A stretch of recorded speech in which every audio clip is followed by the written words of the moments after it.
We've chosen a very forgiving atheist on this an atheist who practically sounds like he believes in God. I mean, I've got to ask, do you feel like there is any chance if we get you back in 10 years' time, you'd have a different answer to that question? Well, God willing. I think God is really there.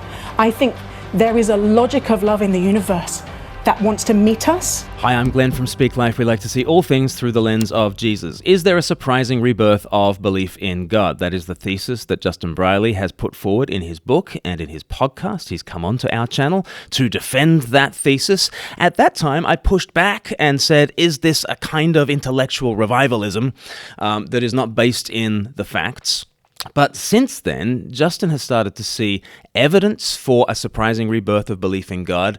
And in the last few months, I think I have started to see evidence for a surprising rebirth of at least the conversations about God.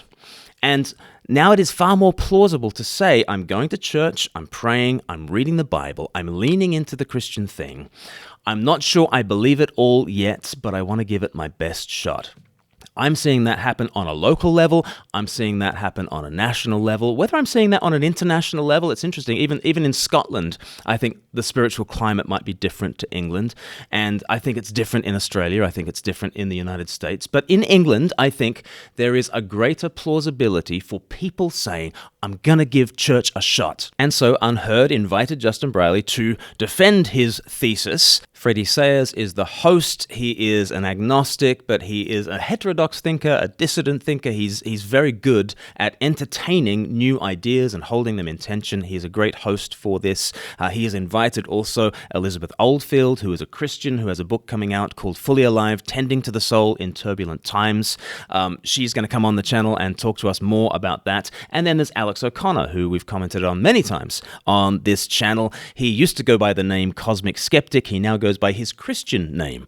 Alex O'Connor is he on a little bit of a journey. We might get some insight into that in this conversation. First of all, Justin Brierley lays out his thesis. His thesis is not that church attendance is going back up again. His thesis is not that the nuns, the NONESs, those who say that they have no religion, his thesis is not that those numbers of people are shrinking. He doesn't really have data for this. He is noticing a mood in the God conversations that are surrounding him. And he's saying that in spite of the statistics of decline in church attendance, it is now more plausible to have God conversations. Here's him saying that. The only stats I quote in the book are the ones that are contrary to my thesis. Yes, there are actually, we know well that the decline in church going, the decline in religiosity, the rise of the so-called nuns, people who don't claim any religious affiliation. So he acknowledges that the numbers are diminishing and going in the wrong direction as far as Christians are concerned. However, so that's all out there. We can all see the statistics about church going in the West. And what I present in the book, at least, is essentially just a sense that actually that might not be the full story, that actually there's a sense in which there's a turning of the tide. Now, that doesn't mean that we're seeing a wave coming back at us, but I feel like something has changed and we might just be at the furthest end of that secularism before it comes back in. Now, having said that, since publishing the book last year, I have been increasingly bumping into what could turn out to be more than just anecdote. There are, I feel, some definite trends that are being noticed, polls, surveys, and so on. He talks about, statistics about men in Finland going back to church. There are baptisms in France, for instance, that are seeing record highs in recent times anyway. And on a local level, the last two church leaders I have spoken to, both of them happen to be in a New Frontiers denomination, which is one of the three growing denominations in the United Kingdom. There's the Elim Pentecostal churches, New Frontiers, and FIEC churches. But the last two New Frontiers pastors that I spoke to have both talked about, especially young men being much more interested in faith. One of them has just run an alpha course where 26 people are putting themselves forward for baptism. Another has just baptized like 17 on Easter Sunday, and another 15 are now wanting to be baptized on the back of things. Our church, which doesn't see quite as many numbers of baptisms as that, but it is seeing more and more people putting themselves forward for baptism. I know that just on my street there are a number of people who are starting to say, I guess the Bible has built the modern West. I don't know anything about the Bible. I'm taking myself off to church to figure out if this thing is true or not. And it's fascinating. They seem to be on the Tom Holland train, and they've never heard of Tom Holland, which goes to show that maybe this movement is beyond certain figures. You don't have to have dominion on your shelf. You don't have to be listening to the Rest is History podcast. You don't have to be listening to debates on UnHerd. There's something in the cultural waters that's making it much more plausible to say, I don't know about the Bible, so I'm picking up the Bible. I've never tried praying before, and I'm trying praying. I want to go to church, and so I'm just showing up. I'm seeing that a little bit, and Justin is seeing that a little bit. And in a sense, it's a case of the data is catching up to Justin's hypothesis. Maybe.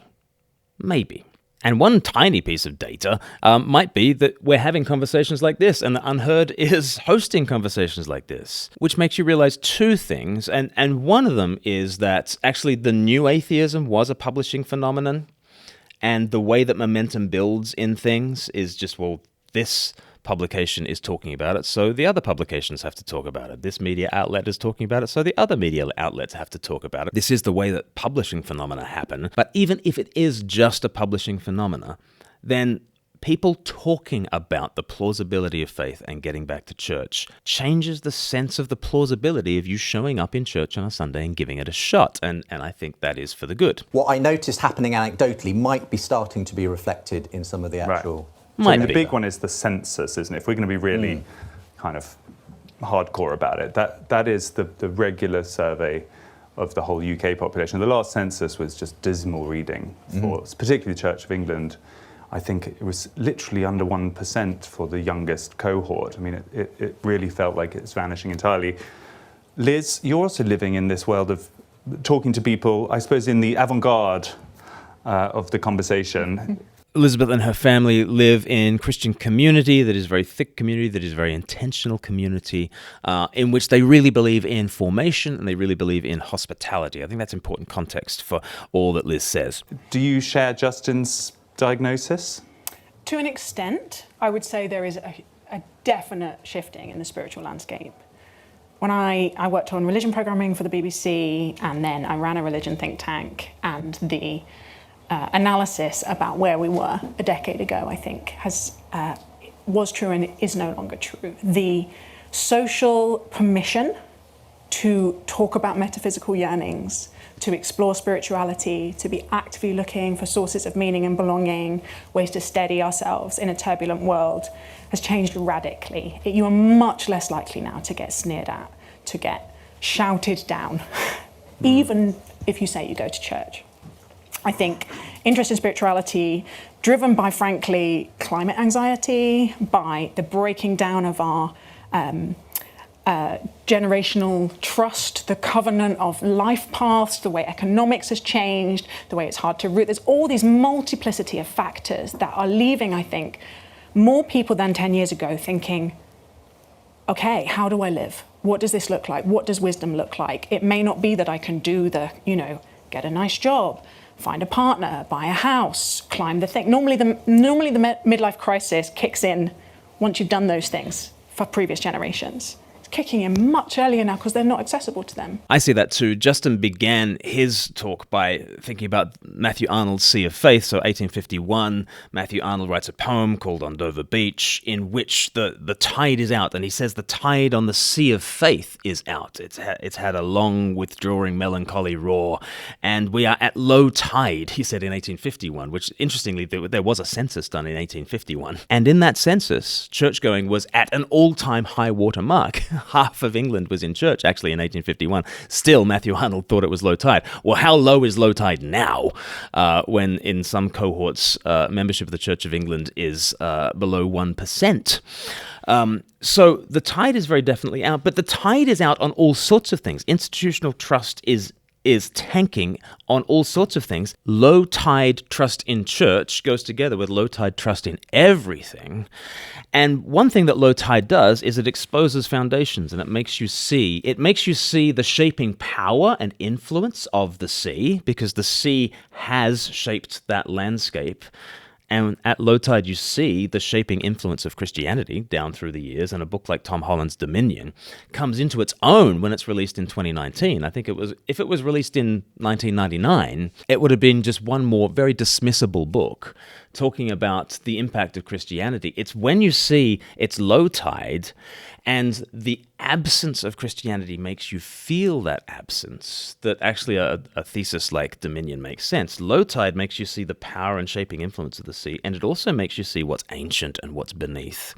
And without the tide of faith buoying you up, I think there's a lot of people who are recognizing that life on planet Earth is incredibly difficult and it's impossible to live without a higher sense of meaning and purpose. And so low tide is making people question their foundations and making them wonder whether they can make that journey back to church. And Elizabeth's really got her ear to the ground for what low tide spirituality looks like in the world.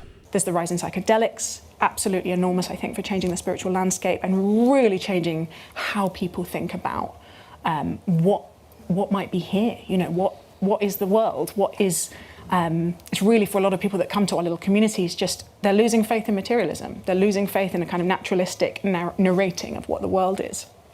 So huge, yes, spiritual openness. Notice that she said a materialist narrating of what the world is, because materialism presents itself as though it's just the facts, ma'am, just the facts, and yet it is not. It is a story about who we are and where we've come from. Unfortunately, it's a terrible story. It's incredibly slow-paced. Nothing much happens. And there are no characters at the end of the day. If our psychology just boils down to biology, which boils down to chemistry, which boils down to physics, not only is it an incredibly slow-paced plot, there are no characters at the end of the day. And yet, we cannot live without stories. And the materialist story, terrible though it is the story that captures us. And it has been found wanting by so many people. And therefore, if we've lost the old story and the new story is not doing it for us, what are we left with? Well, Freddie Sayers. There's a kind of cultural existential crisis. Yeah, huge metaphysical midlife crisis at all ages. And I think we do see that Gen Z are much more likely to say that religion has got stuff to teach us about ethics. Like, I think there is an openness. The bit that I don't think has yet joined the dots is I don't think the church knows what on earth to do with those people, is quite hunkered down and high anxiety itself. In a lot of institutional crisis, a lot of Christians are not able to meet those questions with curiosity and openness and listening because of this kind of destabilized state that a lot of them in themselves. And I think there is this huge values gap over sexuality, absolutely enormous. And we see that driving a lot of the institutional pain and conflict at the moment. And for most of the people that are coming to this sense of, okay, maybe what I'm looking for is less of an individualized spiritual path and more of the whisper it, old school religion, jumping that gap, becoming part of an institution that might hold a radically different view on sexuality from yourself is a really big question mark. She has named it all. That's exactly it. And that is the big barrier that a lot of people want to, or perhaps don't want to, cross over. The 1960s and the sexual revolution, this is a big thing. Elizabeth has surveyed the landscape of low-tide spirituality very well there. So there's a hunger for spiritual things, but, as Freddie throws to Alex, the suggestion is almost that the market should be there for a Christian revival, but it's possible that the punters who might otherwise be going to church are going to places like your YouTube channel. I mean, you have nearly 1 million followers. We've just been together at a sort of talking festival, basically in Dissident Dialogues in New York. Dissident Dialogues is where Ayaan Hirsi Ali had a conversation with Richard Dawkins, which Freddie Sayers moderated. We haven't yet seen the tapes of this, and we can't wait. Don't worry, we will definitely be responding to that video when it's out. But Alex O'Connor was also there. Alex spent most of the day just talking. It was quite remarkable to see, walking around the crowd, and at every stage he had about 10 to 15 young men, mainly, who were gathered around him,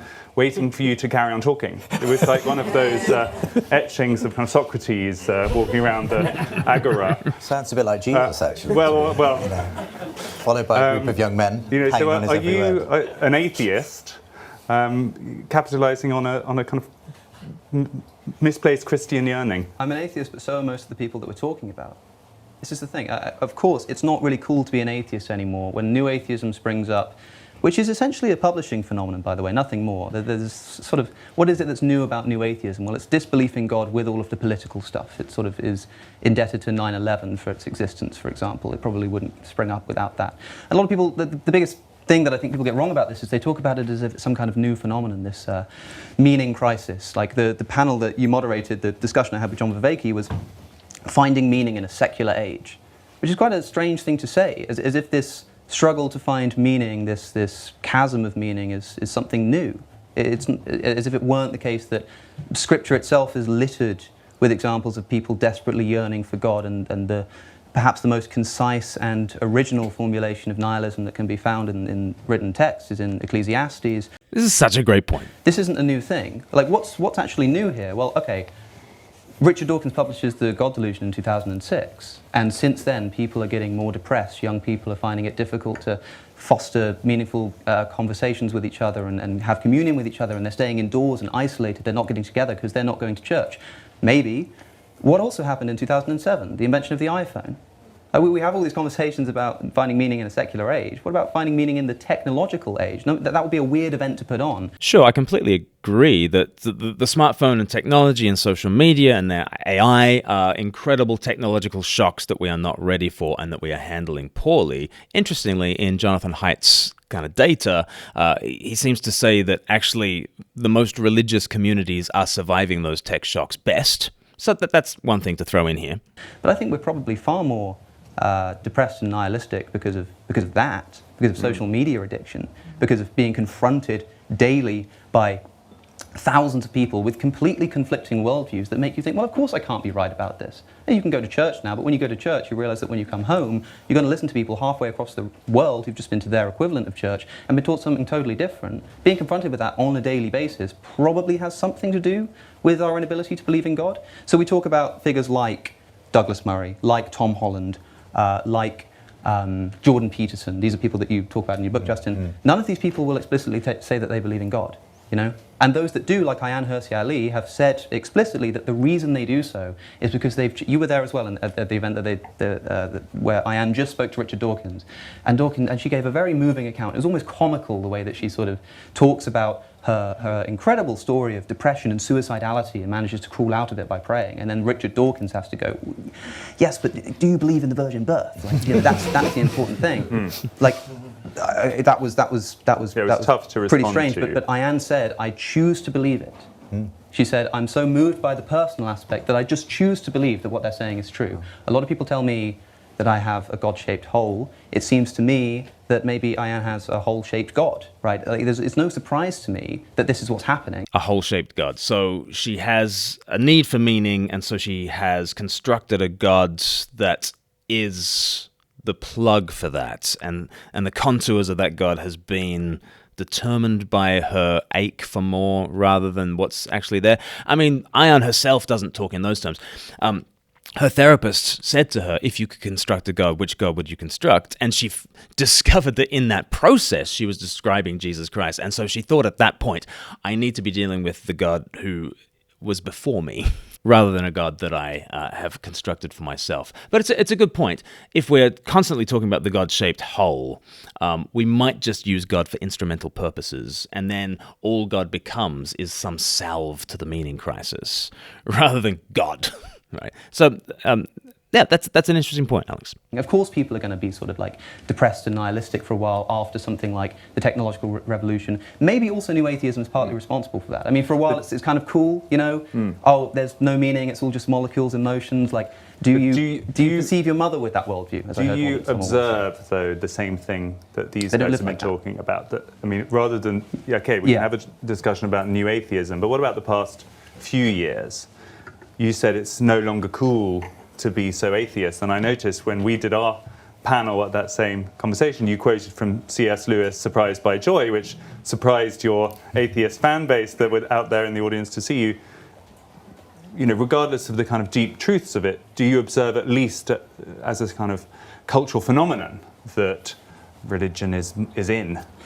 Religion is, I think, like Liz says, is just less condemnable than it was 10 years ago. Okay. Because we were in the midst of, as I say, a publishing phenomenon where people were sort of talking about it casually in the pub.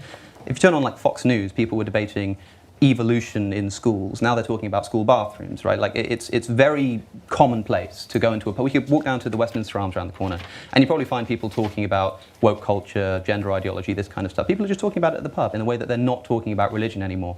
And that means that the only people who are left to talk about religion are people who are reflecting on it properly. It's not just part of the sort of cultural zeitgeist. So who's left to talk about it? People who've put enough thought into it to recognize that it's too simplistic to just say, oh, that's stupid, you know, you must be an idiot to believe in that stuff. But the thought leaders trickle down in terms of how everyone else starts to talk about it. So that does have an effect, I think, in how everybody else starts talking about religion, I would say. It doesn't necessarily mean that people have sort of shifted their opinion. If you went into the Westminster Arms and said, I know no one's talking about this, but what do you all think about Christianity? They'd probably say, oh, you know, I don't believe in any of that kind of stuff. I think the same thing would probably be the case.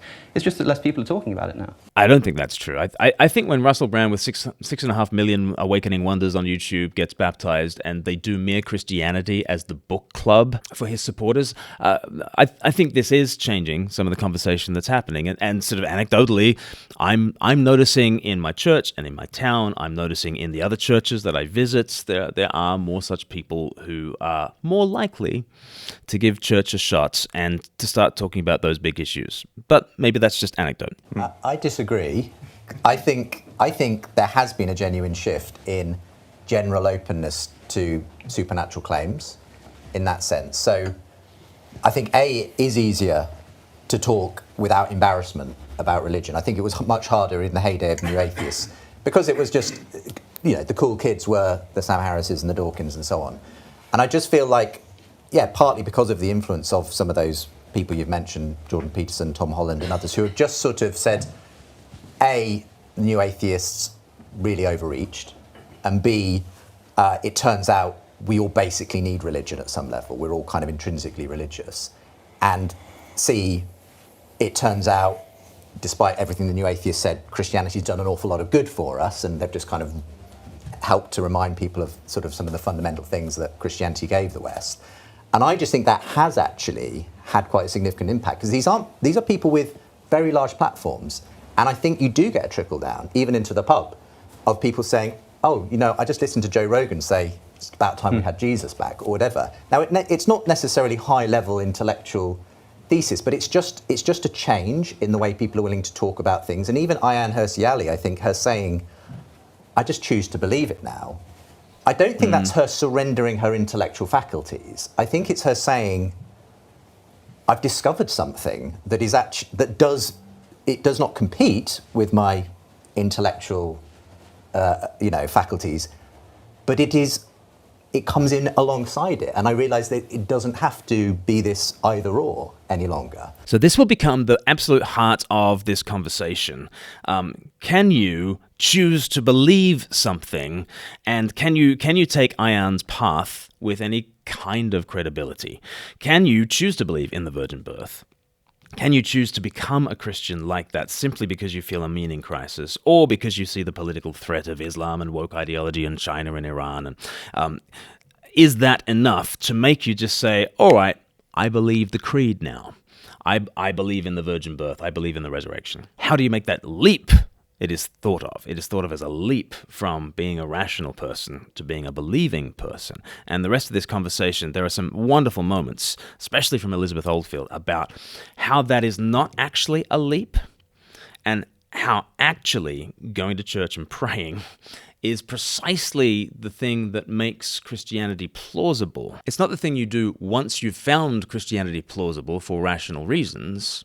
It's the thing that becomes rationally plausible as you pray, as you go to church, as you read scripture. But Freddie's going to reflect on Ayaan Hirsi Ali's journey. I mean, in Ayaan's case, what's interesting is that her first essay that she wrote here, UnHerd, sounded more political. It was a kind of sense that the West, as a collective society, is without moral foundations, and if we're going to find a way to rejuvenate, we need to rediscover Christianity.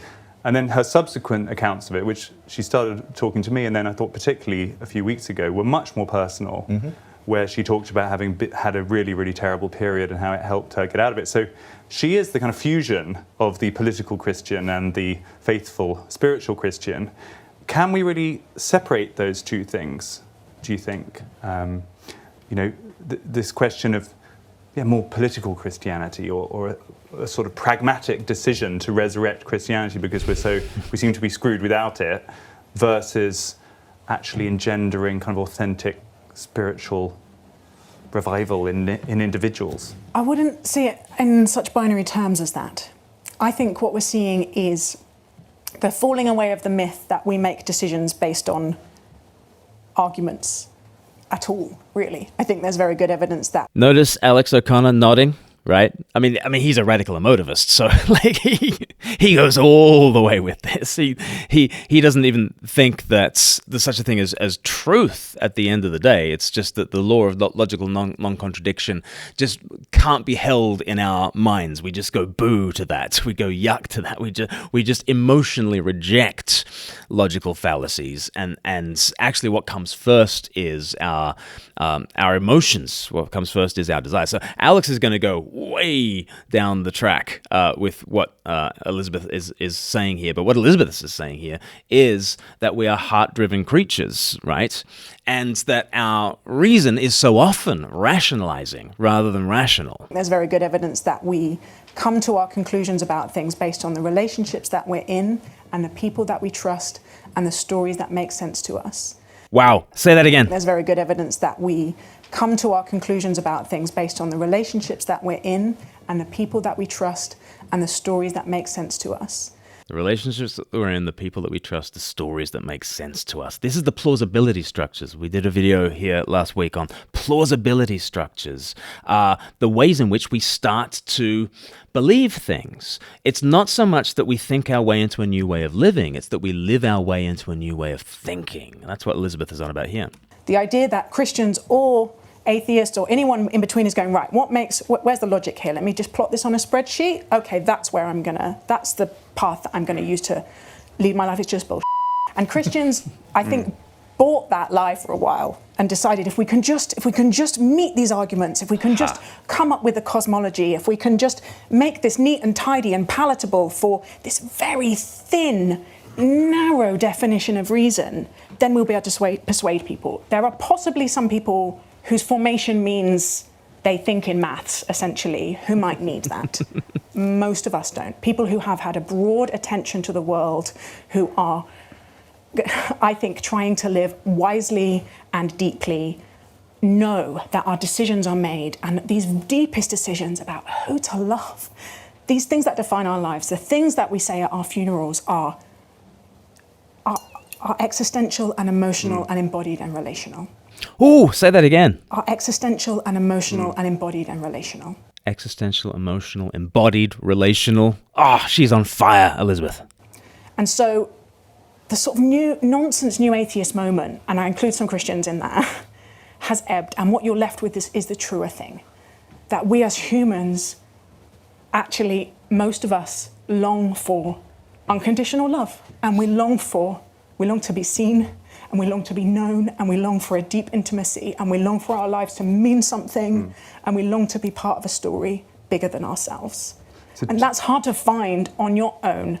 And even if you are going because you're like, okay, it's not working politically, even if you're going because you're like, okay, we can't base morality without this, even if you're going because you've decided that the anti-Muslim rhetoric, which I find very troubling, is right, eventually, if it's going to be anything real to you, you have to drop down to that level. And you see UnHerd Ali doing that in a way that I think is so courageous and so humanizing and so vulnerable. And I am grateful for it. Oh, that's so good. That's so good. I mean, just listen to that on repeat again and again and again. She mentioned a lot about the biggest choices we have are about who to love. And there's something very Augustinian about that. You know, the North African theologian from 4th, 5th century. Ordering our loves is wise living. disordered loves is exactly what's wrong with human beings. We love things, but we love the wrong things, or we love the right things in the wrong proportion, and we have disordered loves, and that's what's going wrong in your life, it's what's going wrong in my life. Properly ordered loves is what makes us wise, and therefore that wisdom is the grid through which we will actually rationally understand the world. And we cannot, by ourselves, simply, rationally make decisions according to evidence without actually being embodied, without actually being in community, without actually figuring out the livability of what it is that we're talking about. It's an existential issue, she says, as well as embodied, and it's relational. And so it is not simply the case that most of us, most of the time, live these rational lives, individually choosing the good because of our intellect, and then we make the decision, perhaps I need to go to church. It's go to church. If you don't believe in God, go to church and figure it out. If you don't believe in God, pray and figure it out. If you don't believe in God, submit yourself to the scriptures, surrender to that story. It's not a case of first figure out whether you can be a person who assents to all the items of the creed and then, find out the opening times on Sunday mornings. It doesn't work like that. Christianity doesn't work like that because life doesn't work like that, because you don't work like that. We are heart-driven creatures. How is Freddie going to respond to this? So, Alex, what Liz is almost talking about is a retreat of rationality, in effect. Whoa. As a kind of... Oh my goodness, look at the look on Elizabeth's face. It's a retreat of rationality, says Freddie Sayers. And she's like, no, I'm not saying that. I'm giving you the context in which rationality truly functions. And rationality is always woven together with our loves and with the greater story and with community and with embodiment and with existential questions. She's not saying let's get rid of rationality so that we can do the community thing. She's saying that rationality happens within community. So as Freddie says, that's a retreat of rationality. Look at, I love that. Look at Elizabeth's face. That's a picture. As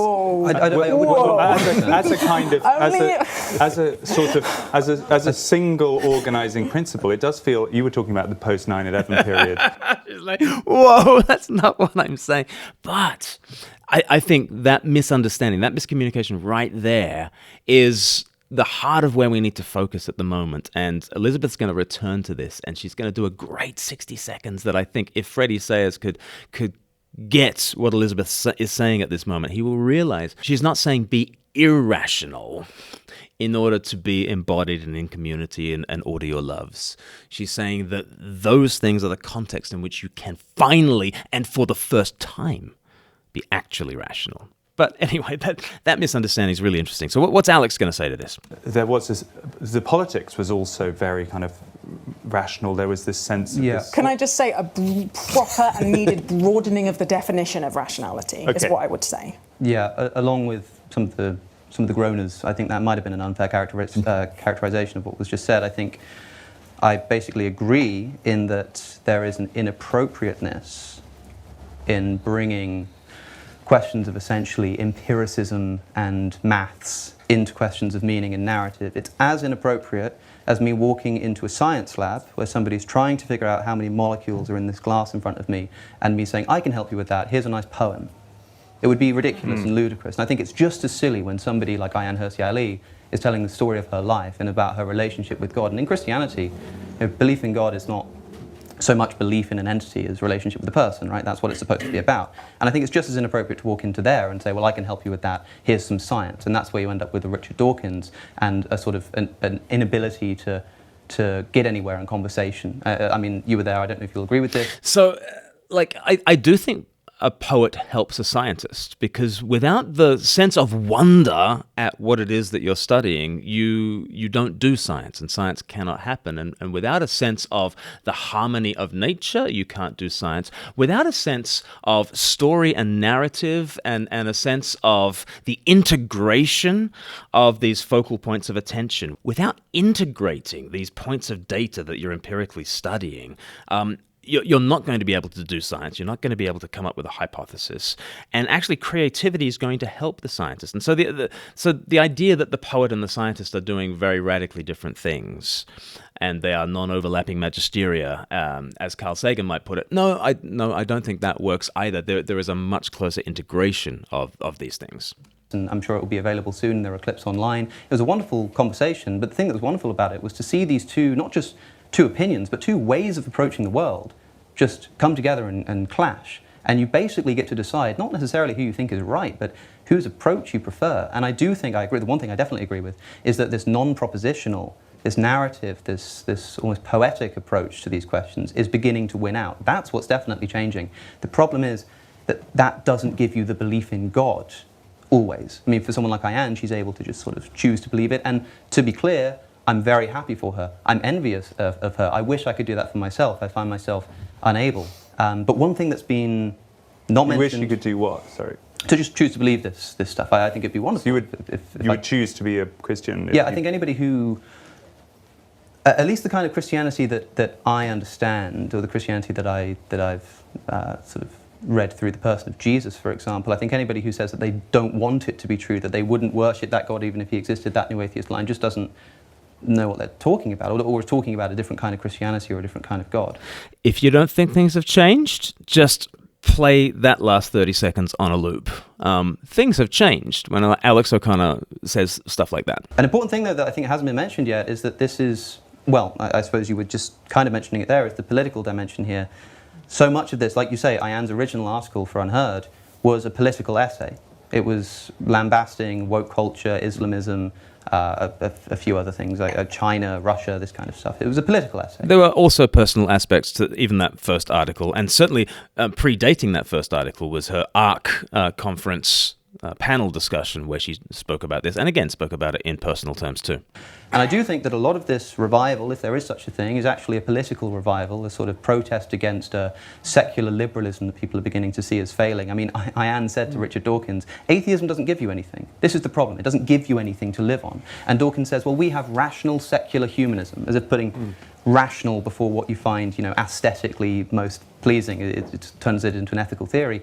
Ayan says, look, it's not working, Richard. It's obviously this isn't working for people. And Dawkins says, oh, we've just got to try harder, which I think is incredibly naive. I don't think it's doing the trick. So but in what response else could to he say at that point? Yeah. Without sort of having to say that he might be wrong about that, I suppose not much.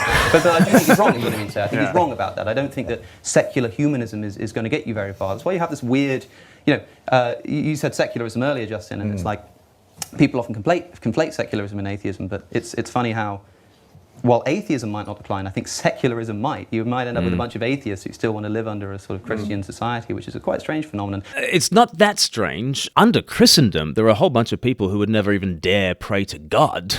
They lived under Christendom. And, Martin Luther didn't pray to God until he was ordained as priest, and had to, in the liturgy of his first Mass, had to pray to God, and he was absolutely petrified. Under Christendom, there's all sorts of personal private beliefs that you can kind of have. And actually, secularism, or the secular is a gift of Christendom to the world. And Alex is right about secularism and atheism are not the same thing at all. And he's right that right now we are in a moment that is post-secular, right? Is it true that we're post-Christian in a limited sense? Yes, in the West.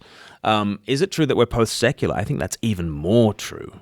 But what are we going to do about that politically? That's what Alex goes on to talk about. But that means that this is tied up with a political revival of ideas against people who are people are getting a bit fed up with what they perceive as a liberal elite. They're getting annoyed about that. They're upset about mass immigration, and so they start sort of trying to find an ideology which is going to be able to protest that. So you mentioned Douglas Murray, for example, and how he sort of likes Christianity and sort of is Christian adjacent. And I have to ask, why do you think that's the case? Do you think it's because he sat in a room and prayed and felt something moving within him, or do you think it's because he's not very happy about the way the country's going? Or it's both. I mean, he was a very late deconversion from Christianity. I mean, he was a Christian into his 20s before he deconverted in the heyday of the new atheism. So it's not either or for Douglas Murray either. And if that's the case... I don't think he does describe himself as a Christian, though. No, he's not a Christian. Unlike... But the reason why... He does describe himself as a Christian atheist a number of times, and whether that's just a kind of a provocative statement or whether it's something very heartfelt, he has certainly described himself as a Christian atheist. Now, we keep circling around this issue about fact and faith and the objective and the subjective and knowledge and belief as this thing that was kind of burst asunder in the Enlightenment, and how do we weave it back together? Elizabeth says some really interesting things, Justin says some really interesting things, and then it circles back to Alex. And Alex, using a story, interestingly, addresses this issue of fact and value and putting them back together again in a way that I think is really helpful, and it seems to have been really helpful for Freddie Sayers himself. So let's have a look at how Alex wants to put together the fact and the value. And the mistake that makes, this is crucial to me, is thinking that scientific laws somehow explain the universe instead of just describing them. It would be as though we discovered a book of Shakespeare's sonnets and said, how did that get there? And we say, I don't know. And I start studying it. And I say, well, look, I've just discovered, like, it follows this rhythm, da-da-da-da-da-da-da-da. And I'm going to call that iambic pentameter, the law of iambic pentameter. How interesting. And I've also discovered this law that at the end of a sentence there's usually a little dot. That's the law of punctuation, and how after that there are two types of letters and the big letter comes next. All these laws that I'm discovering. And someone says, well, where did the book come from? And you say, well, I mean, I don't know, we haven't answered that yet, but look at how much progress we've made in uncovering the laws of literacy. Surely one day this will come to explain the origins of the literary laws themselves and the origin of the book. It's a category error, it's a total mistake. That is so good. And he's made the point by telling a story, right? And giving the analogy, and he takes you into the law of literature, and he makes you see the absurdity of thinking that simply having explained laws of punctuation, you have explained the origin of the book or the meaning of the words. In the same way, in the scientific method, just because you've explained various laws by which nature tends to operate, that does not tell you the origin of the world, nor does it tell you the meaning of the world. And to imagine that exhaustively describing the laws of this world goes any distance towards describing the ontology, where this thing has come from, and its teleology, what it's intended for, is just a non-starter. And actually, Alex does a brilliant job of just saying that fact and value actually kind of come together, and they are not opposed to one another. They are not non-overlapping magisteria, but they are woven together. And I think it just does a brilliant job here. Those questions are not that probably could almost fit for scientific that could almost inquiry. come from a Christian trying to put science in its box. We've chosen a very forgiving atheist on this an atheist who practically sounds like he believes in God at this I mean, point. I've got to ask, do you feel like there is any chance if we get you back in 10 years' time, you'd have a different answer to that question? God willing. Notice everyone else is laughing and clapping, but to begin with, Alex isn't. And there's a sense in which obviously, like, he definitely plays that like for laughs to some degree, but he also means it. When you see his heartfelt explanations of divine hiddenness, and he talks very movingly at times of, he lived with Christians and he went to church and he's prayed and he's read scripture and he has sought for the God of Abraham, Isaac, and Jacob, and nothing, nada. And like he speaks very, very movingly and powerfully in those moments. And so I think when he says God willing there, it's not just a joke. I think he does feel like perhaps God is playing hide and seek with him.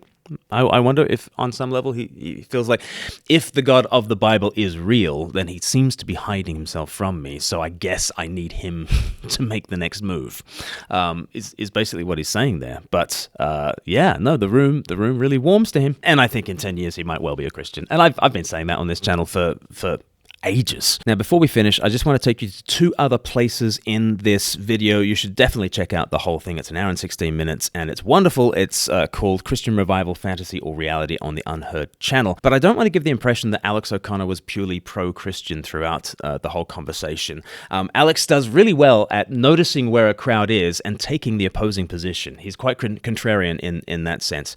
And so with Freddie asking him questions, he ends up being quite pro-Christian. But when the audience, some of whom are more believers, ask questions, he ends up being a lot more sort of pro-skeptical. And so I don't want to give the impression that Alex is just completely going along with Justin Brierley's thesis. He's not. And the sticking point seems to be Alex doesn't really like the Tom Holland thesis. He doesn't like the thesis that Christianity has built the modern world and we should be thankful for the blessings that Christianity has given to the world. And when Justin Brierley mentions the Tom Holland thesis as regards Ayaan Hirsi Ali, that kind of rubs Alex up a little bit the wrong way. And at the 43-minute mark, if you want to have a look, here's how Alex responds to that. She has very much been converted by the Tom Holland thesis that anything that we hold as these civic, secular virtues and values, the Enlightenment, come from Christianity ultimately. They didn't come out of the ether, they didn't come from science and reason and the Enlightenment. They came from a much more ancient source. Which can't be true. Well, this is where we may have at least some level of disagreement. I need to say something atheist here, and even if this isn't quite atheist, this is the big sticking point that I have in these conversations. I'm always very, very friendly and open to the ideas that are being discussed until somebody likes to say that, Western civilization characterized by freedom of speech, freedom of religion, freedom of association, characterized by capitalist economy, characterized and celebrated for its abolition of slavery and its modern social justice movements, the rights of women, the rights of homosexuals.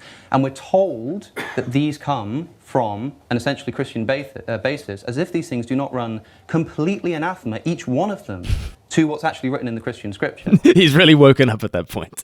He's even reaching for language like anathema. You can't be talking about what's written in the scripture. You can't say that Paul writes that he suffers not a woman to teach nor to usurp authority over a man, rather she should remain silent, for Adam was formed first, then Eve. Or that he writes that it's disgraceful for a woman to speak in church and she should go home and ask her husband if she has a question, which Paul probably didn't actually write, but that's just another problem with Christianity, that ended up in the New Testament canon. He's getting going. But then turn around and say, the social justice movement, the women's rights, this is all sort of essentially Christian in essence. No, this seems to run anathema to what Paul is saying. The Old Testament giving explicit, not just instructions, but permission as well on exactly how to own and buy slaves, sometimes implicitly at least, as sexual slaves, and then say that the abolitionist movement was essentially Christian in origin, as if Christianity was screaming out in its ethics for the abolition of slavery, and it just took people over 1,000 years to work that out, after and during those 1,000 years referring explicitly to the Bible in order to justify slavery, and it just so happens to coincide with the Enlightenment that people realize that that's what God was sort of going after all along. I don't know, I think it's kind of, as I've said before, it's not just wrong, but also potentially offensive, at least, to the people who've established these kinds of moral improvements against the very kind of religious authoritarianism that we're now being told is responsible for those ideas in the first place. I love Alex. That was tosh, though. That was absolute tosh. It was not the Enlightenment that overturned slavery. Oh my goodness. If we waited for Enlightenment rationalists to abolish slavery, we would still be waiting. It was a profoundly, every scholar of abolitionism will tell you, it was a profoundly religious movement. And the only other way that people try to escape it being Christian preachers, especially Quakers and evangelicals, driving the abolitionist movement, the only alternative thesis to that really is just kind of an economic one. People don't really say it was the Enlightenment that actually overturned slavery. It wasn't the Enlightenment. It was not in any way, shape, or form Enlightenment rationalists who were ending slavery. Now, Alex can very well bring up the utter hypocrisy of Christian slave owners, and that is indeed a hypocrisy, and it's vile, and it's awful, and there was very much two-way traffic in the 17th, 18th, 19th centuries. Christians, yes, there were abolitionists and there were slaveholders. There's very much two-way traffic in those 300 years, and that is really painful, and that is a real stain on the church's history. But there was two-way traffic in those 300 years. Every other century, in every other civilization, there's only one-way traffic. And guess which direction the traffic is going in? It's in the direction of slavery. So to point out that Christians have been hypocrites on slavery is indeed true, and it's necessary at times.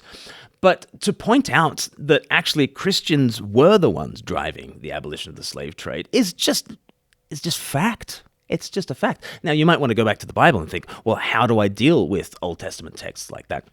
That is an intramural Christian, discussion. But very much the Christians who were ending slavery thought that they were doing so for biblical reasons, and they happened to read the Bible in an emancipatory way and thought that that was the faithful way of reading the Bible. I happen to think it's the faithful way of reading the Bible. There might be unfaithful ways of reading the Bible in which you find justification for slavery, and indeed that had been the case. But Christianity didn't just abolish the slave trade in the 19th century. I mean, in Christendom, in Latin Christendom, slavery absolutely dissolved away because every member of the household was baptized into the household, and they all took the sacraments, and the idea that there were second-class citizens at that spiritual level had to be abolished. And you can make the argument that it was purely economics. You can make the argument that it was plagues that were running through Europe that smashed the social system and got rid of slavery. You can't deny that there were spiritual aspects to it. And in none of these cases is slavery abolished by enlightened rationalists. That didn't happen in the medieval period in North and Western Europe, where slavery did melt away. It wasn't the rationalists who did it then, or the Enlightenment. And it certainly wasn't rationalists or enlightened people who did that in the 19th century. It was Christians for Christian reasons doing this. And I don't think you can deny that Christianity has done things like, invent charities in the way that we think of charities, and invent schools and hospices in the way that we think of it, invent education for all in the way that we think of it, not just as sort of madrasas in spiritual instruction, but as a broad classical education in the way that we've kind of thought of it, the invention of universities and of parliaments and of human rights, and the abolition of pederasty and the abolition of infanticide and the abolition of blood sports and the abolition of the slave trade. These are monumental ethical, moral improvements, which I think Alex would have to agree are improvements in civilization. And I would guess, I don't know what his alternative hypothesis is for who invented charities and education for all and hospices and hospitals and the abolition of pederasty and the abolition of blood sports and the abolition of infanticide and the abolition of the slave trade. What's his alternative hypothesis? That rationalists did? The rationalists didn't do it. Enlightenment people didn't do it. Now, was there an unconscionably long period before, the abolition of the slave trade? Yes. But Scripture itself talks about the yeast works its way through the batch of dough slowly. The mustard seed grows into the mustard tree very slowly, and that is far too long a period for most of us. We feel like abolitionism should have been a movement of the 4th century or the 1st century. But politics didn't work like that, okay? And human civilizations don't work like that. And certainly, is it not an immense shame on all of us that something like marital rape, if we're going to talk about men and women, the equality of the sexes, something like marital rape was only outlawed in the 1970s, when 1900 years earlier, the Apostle Paul outlawed it in the church, right? It should only be by mutual consent, says the Apostle Paul in 1 Corinthians 7. In Scripture, it was already there, and it takes 1900 years before it winds up on English statute books, and that's an unconscionably long period of time. And he might mention, scriptures about women preaching in church, but he fails to mention the rest of the scriptures. And there is neither male nor female, slave nor free, Jew nor Gentile, for we are all one in Christ Jesus. And he might at that stage say, well, it took them they took their darned time in putting those scriptural truths into effect. And he might want to say that, look, it was Enlightenment scholars that were provoking the church into making them more equitable, making them more compassionate, making them more progressive. Those Enlightenment scholars were already assuming profoundly Christian things. You don't get this rights-based kind of liberal order coming from John Locke without him explicitly basing that itself on scriptural truths, okay? And even people who might want to be more consciously divorcing themselves from the scriptures, someone like John Stuart Mill, because he mentions about freedom of speech and all that kind of stuff, liberty, according to Mill, is only conscionable on some profoundly Christian presuppositions about humans being individuals and possessors of rights, which is a profoundly Christian thing to think. And the genealogy of ideas that gives you a John Stuart Mill or that gives you a John Locke is very nakedly a Christian genealogy of ideas, right? It genuinely is. But I wonder whether Alex doesn't like the Tom Holland thesis largely because of the way it can be used. It can be used in a triumphalist manner. It can be used as Christians saying, hey, we've always got it right and everybody else is wrong. And that would be completely inappropriate. There are lots of times when people outside of the church have held Christians to properly Christian standards and have rebuked the church for not being Christian enough. And for that, we should thank them. And there have many times been people outside of the church who have not only behaved better than those inside the church, but who have held up values that are better than the values currently espoused by certain members of the church. And that is absolutely true. And this should not be used as any kind of triumphalism. The worst people when it comes to slavery are Christians because we should have known better. The worst people when it comes to the equality of the sexes, for instance, are Christians because we should have known better. The worst perpetrators when it comes to sexual abuse are Christians, not because the numbers are greater within the church, but because we ought to know better. And if Alex can hold our feet to the flames in that regard, then we should thank him for doing it. But I do think that the Tom Holland thesis holds. And to say that Enlightenment rationalism ended the slave trade, I'm afraid, is nonsense. But that's one thing just to round out where Alex is coming from on things, the things that he can agree with, the things that he can't agree with. Now, let me just finish by giving a little compilation of Elizabeth Oldfield's greatest hits from the rest of the video, because I think she just absolutely nails it again and again when she's asked about how do we weave together fact and value. She's going to talk about formation in community, and it's just such a needed word for us. My commitment to Christianity is both based on a sense of experience of the love of God, and it feels to me, and I have looked other places, like the place most likely to help me become the kind of person the world needs, especially in this moment. You know, to go back to the question about civic morality, the underlying anthropology is very faulty. They're like, if we just take off all the restrictions, we'll just make good choices. Leave us alone. We know how to tell the truth. We know how to lay down our lives to our friends. We know how to resist the impulses in us which are always craving more comfort, more convenience, more consumer crap, which is what's got us into this mess. We need collective formation. We need to immerse ourselves in communities of moral formation that call us to be better than we are. And I think it's no accident that if that pathway is also moving us to love beyond us that will meet us on this path, that it doesn't have to be true or useful. It can be true and useful. It can be true and helpful. But I don't see Christianity as a crutch. I don't see this as a distraction from the woes of the world at its best. And I really need to say it is not always at its best. There is lots that's indefensible, including a lot of Christians, including me. Like, living this stuff is hard, and we are hypocrites to our bones. But that makes sense within my anthropology. That makes sense within my understanding of sin, which is a very controversial word that I'm trying to rehabilitate. I think if we have any hope of rising to the challenges of this moment, we have to learn how to be becoming more together. And little individual pathways that secularism says, go, self-actualize, there's good stuff there, right? There's wisdom, there's great podcasts, there's great books. It's not that there's nothing to learn to meditate. It's not that it's nothing to do some psychedelics or do some therapy. These are all great things.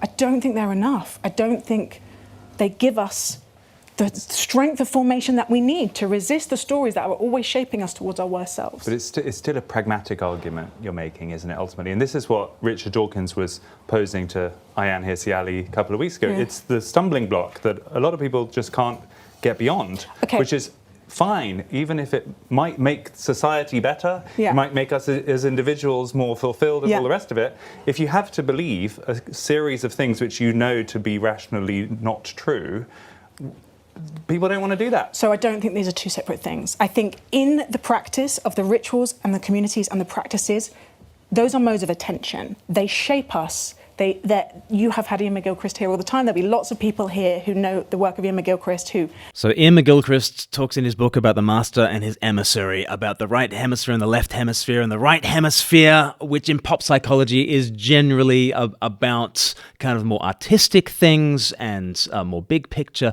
Left brain is more logical, analytical, kind of to the point. And that the master is the right side of the brain, and the emissary is the left-hand side of the brain that sort of goes out into the world and sort of grasps the details. And Western society has been incredibly left-brained, incredibly just logical and analytical and just the facts, man. And Ian McGilchrist is talking, we need that integration. And Liz is talking about the integration that we need as well. Talks about the different modes of attention of our brain hemispheres. We live in a left hemispheric world. It has trained us to see certain things. The way you pay attention changes what you are able to see. Ritualized, communal, emotional, embodied forms of practice literally make it easier for you to see what is really there. I think God is really there. I think there is a logic of love in the universe that wants to meet us. But if you have to start with, I can't get on board with that, I don't know how to make sense of the metaphysics, but like Pascal, I'm just going to go to church and see what happens. Those things actually come together into a beautiful union. Oh, glorious. Okay, and that's it. And that's the Christian position. There is a glorious unity between the master and his emissary. Isn't it interesting that the son of the Father is the one who is sent, the emissary of the Father, who Christ comes, and very particularly the scandal of particularity, theologians call it, takes flesh and dies for us and rises again to lead us to the Father again. And there is a unity in the Father-Son union by the Spirit. There is a unity in God. There's a unity woven into creation. We've split ourselves apart into fact and value. And the Freddie Sayers of this world are saying we live in logic. Can we ever make a leap of faith to this other realm of faith? And what Elizabeth's saying, what Christians are saying is, no, you live in a storied universe. There is a logic of love. There is a Father-Son love in the Holy Spirit. There is a warp and woof to creation. And continually looking logically alone at this world is to have the limited view of reality. And to be drawn into church, to be drawn into community, to be drawn into the story of Scripture, to pray, is to submit yourself to the way reality actually is. There is a logic of love behind everything, and you don't need to understand every aspect of the creed before you go to church. You go to church because you don't believe the creed. You pray because you're not 100% sure about God. Right? You submit yourself to the Scriptures, not because in advance you already think they're inerrant. You submit yourself to the Scriptures as the skeptic, as the dry one, as the apathetic one. You might even submit yourself to the Scriptures as somebody of antipathy, and yet you submit yourself into that story, into that logic of love, and you find yourself being formed in community, being formed existentially, being formed in embodied practices, being formed sacramentally. And your beliefs are not the end result of you climbing a ladder of logic. You find yourself believing in the community of faith. You don't think yourself into a new way of life.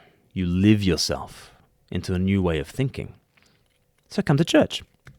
That's really what Elizabeth's saying, what Justin's saying. It's what I'm saying. It's what we're saying here at Speak Life. Submit yourself into this story and you will start to find yourself believing. If you want a way of doing that, one way of doing that would be to do our 321 course. Go to 321course.com. And you can have a look at our panoramic vision for who is God, what is the world, who are you. It's life according to Jesus. And there are all sorts of ways there of getting connected into community online and community in person, because we'd love to see you live your way into these truths and recognize that they really are true. That'll do us for now on Speak Life. If you're still watching, you must really like this video. Why don't you click like? And you must really like our channel. Why don't you hit subscribe? And why don't you think about people who you can share this video with? Perhaps there's somebody who would really benefit from it. We'll see you again on the next one. Bye-bye.